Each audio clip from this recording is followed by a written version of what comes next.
नमस्कार, मैं आपका दोस्त अरुण कुमार आपका इस नई वीडियो में स्वागत करता हूं और मैं उम्मीद करता हूं कि आप सब लोग घर पे फिट और फाइन होंगे। बहुत सारे लोगों के क्वेश्चन ये थे कि क्या हमें नेटवर्क मार्केटिंग करना चाहिए या नहीं करना चाहिए, क्या हमें जॉब करना चाहिए। तो मैं आज आपके इन क्वेश्चन को लेके आज इस वीडियो के माध्यम से सारे क्वेश्चन आपके क्लियर हो जाते हैं। आज इस वीडियो के अंदर मैं आपको बताने जा रहा हूँ कि नेटवर्क मार्केटिंग वर्सेज जॉब। सबसे पहले हमें ये जानना होगा कि ट्रेडिशनल मार्केट क्या है। जनरली हम जो ट्रेडिशनल मार्केट के अंदर जॉब करते हैं तो क्या होता है। ट्रेडिशनल मार्केट का मतलब हम यहाँ पर नौकरी और नौकरी करने वालों की बात कर रहे हैं। हम नौकरी करने वाले व्यक्ति के वर्क और वर्क के बदले उन्हें मिलने वाली इनकम और इन चीजों को यहाँ पर हम एनालाइज कर रहे हैं। ट्रेडिशनल मार्केट में नॉर्मल एक व्यक्ति 20 से 25 साल की उम्र में काम करना शुरू कर देता है और लगभग 60 से 65 साल की उम्र तक वह काम करता है, यानी कि उसने जीवन भर में लगभग 40 साल तक काम किया होता है और वहां से पैसा अर्न कर रहा होता है। इन 40 साल के टाइम पीरियड को हम लोग 4 पार्ट में डिवाइड करके समझने की कोशिश करते हैं। यहाँ पर पहले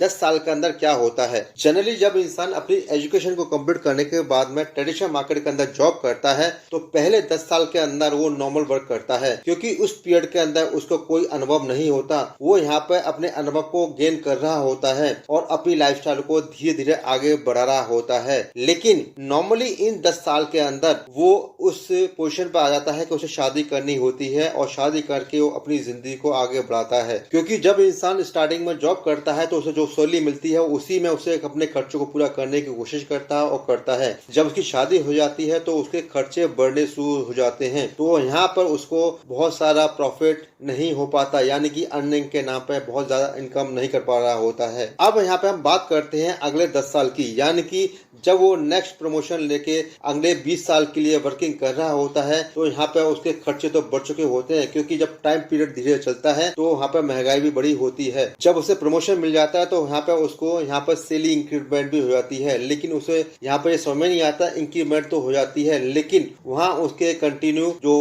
महंगाई होती है वो महंगाई दर भी बढ़ जाती है। लेकिन सवाल फिर वही कि यहाँ कुछ परिवर्तन आता है। इस दौरान महंगाई की बढ़ चुकी होती है, ज्यादातर लोग इस दौरान शादी करके अपने साथ अपनी जनरेशन को भी आगे बढ़ा रहे होते हैं। अब इंसान अपने कैरियर की थर्ड स्टेज की ओर आ रहा होता है, यानी कि 20 से 30 साल की स्टेज में आ गया होता है। क्योंकि इस स्टेज में आके जिस तरह से आपकी इनकम बढ़ रही होती है उस तरह से वहाँ पर आपकी महंगाई भी बढ़ रही होती है। क्या आप कोई परिवर्तन आता है? नहीं, वहाँ पर कोई भी परिवर्तन नहीं आता और उसकी लाइफ एज इट चल रही होती है। यानी कि वो 30 साल बाद ही वही देख पा रहा होता है कि जिस तरह से उसने लाइफ को शुरू किया होता है वो वहीं पर उसी स्टेज को देख रहा होता है। फाइनली उसकी लिविंग स्टैंडर्ड के अंदर कोई बड़ा चमत्कार नहीं आता। वो आप अभी तक अपने आप को अमीर की कैटेगरी में नहीं ला पाता होता है। अब यहाँ पर बात करते हैं 40वें वर्ष में, जब इंसान जब अपने आप को रखता है तो वहाँ पर वो पूर्ण रूप से थक चुका होता है, शारीरिक रूप से मानसिक रूप से थक चुका होता है। लेकिन क्योंकि उसने उस इंडस्ट्री में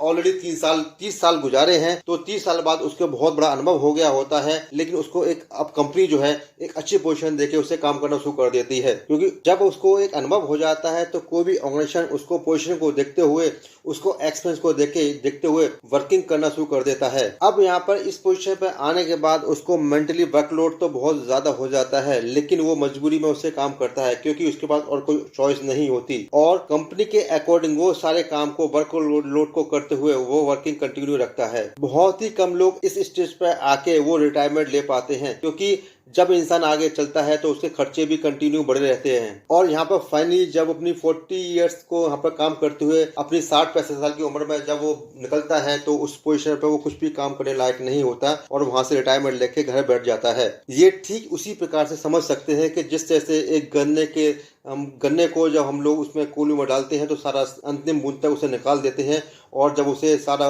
रस निकल जाता है उसको उस डस्टबिन में डाल देते हैं और उस डस्टबिन की जगह दूसरा हम नए गन्ने को डालते हैं और उसमें दोबारा से इस गन्ने को रस को निकालते हैं। ठीक उसी तरह से ट्रेडिशनल मार्केट में भी उसी तरह से लोग काम करते हैं। वो अंतिम बूंद तक एक एक रस को निकाल कर उसे निचोड़ देते हैं और उसे डस्टबिन में फेंक देते हैं। ठीक उसी प्रकार से यहाँ पे वर्किंग करते हैं। अब हम देखते हैं कि नेटवर्क मार्केटिंग और डायरेक्ट सेलिंग के अंदर क्या अंतर है, क्या होता है डायरेक्ट सेलिंग के अंदर। जहां आपने ट्रेडिशनल बिजनेस के अंदर या ट्रेडिशनल नौकरी में आपने 40 साल गुजारे, यही आप नेटवर्क मार्केटिंग के अंदर आप ईमानदारी मेहनत के साथ में फुल ईमानदारी के साथ यहाँ 4 साल काम करें तो आप क्या पोजीशन को प्राप्त कर सकते हैं। यहाँ पे हम लोग इसको 4 कैटेगरी में डिवाइड करते हैं। पहले वर्ष के अंदर आप मेहनत और ईमानदारी से काम करते हैं तो आप यहाँ पे एक अच्छा मुकाम प्राप्त कर सकते हैं। लेकिन यहाँ आप जब आप पहली मंथ में काम करते हैं तो आप यहाँ पे पूरी ईमानदारी के साथ नहीं काम कर पाते, तो आप ये देखते हैं कि बहुत सारे लोग पहले मंथ के अंदर ही कंपनी तो ज्वाइन कर लेते हैं, वो पहले महीने के अंदर ही आउट हो जाते हैं। क्योंकि यहाँ पर जनरली हम लोग 10-12 घंटे काम करते हैं, लेकिन यहाँ हम लोग ट्रेडिशनल बिजनेस में तो काम कर लेते हैं, लेकिन नेटवर्क मार्केटिंग में प्रॉपर वर्क में काम नहीं कर पाते। इसीलिए आपने देखा होगा ज्यादातर लोग 2-3 महीने काम करने के बाद में उस कंपनी यानी नेटवर्क मार्केटिंग कंपनी को छोड़ देते हैं, क्योंकि वो वहाँ पर पूरी ईमानदारी मेहनत के साथ कंटिन्यू वर्क नहीं कर पाते और उनको यहाँ पर अच्छी पेमेंट नहीं मिल पाती। कुछ चेक तो आते हैं लेकिन कंटिन्यू इनकम नहीं आ पाती। अगर आपको कंटिन्यू इनकम चाहिए तो आपको कंटिन्यू वर्क करना होगा। जिस तरह से हार्ड वर्क और फुल ईमानदारी के साथ में ट्रेडिशनल जगह पे हम काम करते हैं, वही काम अगर हम लोग नेटवर्क मार्केटिंग में करेंगे तो आप ये देखेंगे कि 1 साल के अंदर एक आप अच्छी पोजीशन को प्राप्त कर चुके होते हैं और इस दौरान आपकी टीम का ग्रोथ का साइज भी बढ़ जाता है। जब आप अगली स्टेज यानी सेकेंड ईयर की ओर बढ़ते हैं तो आप यहाँ पर बहुत सारा एक्सपीरियंस लेके अपनी टीम की ग्रोथ को प्राप्त कर सकते हैं। लेकिन यहाँ आपको कंटिन्यू हार्ड वर्क करना होगा। जनरली आप ट्रेडिशनल बिजनेस में वर्क करते हैं तो वहाँ भी आपको हार्ड वर्क करना होता है, यहाँ भी आपको उससे ज्यादा हार्ड वर्क करना होगा, कंटिन्यू वर्क करना होगा, पूरी ईमानदारी के साथ आपको वर्क करना होगा। और ये कंटिन्यू करते हुए आप 3rd ईयर में आप ग्रोथ को लेकर चलते हैं तो आप ये देखेंगे आपकी टीम का साइज बहुत बड़ा हो जाता है और यहाँ आपके टीम के लीडर्स की ग्रोथ बढ़नी शुरू हो जाती है और आप जब आपकी टीम की ग्रोथ शुरू होती है ऑटोमेटिकली आप यहाँ पे अपनी ग्रोथ को प्राप्त कर सकते हैं। ऐसा करते हुए आप अपनी 4th स्टेज में आप क्रॉस कर सकते हैं, क्योंकि जब आप 4 साल पूरे यहाँ पे ईमानदारी के साथ कर चुके होते हैं तो आपकी टीम का साइज इतना बड़ा हो चुका है कि आप जिस चीज को सोच के आप इंडस्ट्री में आए थे वो सब कुछ आप प्राप्त कर चुके होते हैं। जनरली किसी भी आप नेटवर्क मार्केटिंग में आते हैं तो कम से कम 4 से 5 साल का आप टारगेट को लेकर चलें, क्योंकि 4-5 साल के अंदर ही आप अपने मुकाम को प्राप्त कर सकते हैं। इस वीडियो में मैंने आपको एक चीज समझाने की कोशिश की कि किस तरह से हम लोग कहीं पर 40 साल वर्ष काम करने के बाद में अगर नेटवर्क मार्केटिंग के अंदर आप 4 से 5 साल काम करते हैं, जो काम आप 40 साल में प्राप्त कर सकते हैं वो यहाँ पे आप 4 से 5 साल काम करने के बाद में उससे ज्यादा प्राप्त कर सकते हैं और बाकी की लाइफ को आप एंजॉय कर सकते हैं। यानी आप पैसिव इनकम के रूप में आप वर्किंग को कंटिन्यू वर्क कर सकते हैं और यहाँ आप अपना अच्छा लाइफस्टाइल अमीरों की गिनती में अपना नाम रख सकते हैं। तो फ्रेंड्स, अगर आपको मेरा वीडियो आपको अच्छा लगा, इंपॉर्टेंट लगा, वैल्यूएबल लगा तो मेरे इस वीडियो को शेयर कीजिए, लाइक कीजिए। अगर आप मेरे इस वीडियो पे इस चैनल पर नए हैं